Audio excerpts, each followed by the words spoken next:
August 15 లోపే రైతులకు 2 లక్షల రూపాయల రుణమాఫీ చేస్తామన్న ప్రభుత్వం ప్రకటనపై హర్షం వ్యక్తం చేస్తోంది. సంగారెడ్డి జిల్లా జిన్నారంలో ముఖ్యమంత్రి రేవంత్ రెడ్డి, వైద్య ఆరోగ్య శాఖ మంత్రి దామోదర్ రాజనరసింహ చిత్రపటానికి పాలాభిషేకం చేశారు కాంగ్రెస్ నేతలు. ఈ కార్యక్రమానికి ముఖ్య అతిథిగా Congress party Medak parliament incharge Neelam Madhu హాజరయ్యారు.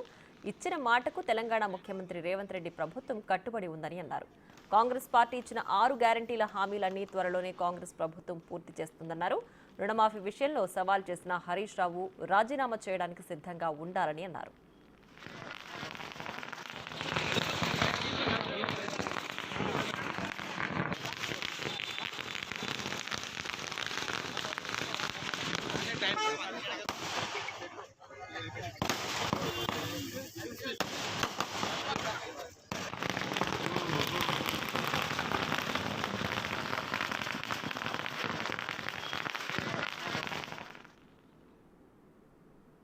కేసీఆర్ గారు వాగ్దానం చేసినటువంటి ఉచిత రైతులు అన్నాడు. ఉచిత రైతులు ఎవరికన్నా ఇచ్చిందా? ఏ రైతు కన్నా ఒక్క సంచి బస్తాను వచ్చిందా?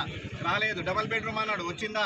ఇంటింటికి ఒక ఉద్యోగం అన్నాడు, వచ్చిన. ఇట్లాంటి ప్రభుత్వం కేసీఆర్ ప్రభుత్వం. కానీ కాంగ్రెస్ ప్రభుత్వం ఏదైతే ఎన్నికల మేనిఫెస్టో ప్రకారంగా ఉచిత కరెంట్ ఇస్తున్నామో ఉచిత కరెంట్ ఇవ్వడం జరుగుతుంది, అదేవిధంగా ఉచిత బస్సు ఇవ్వడం జరుగుతుంది.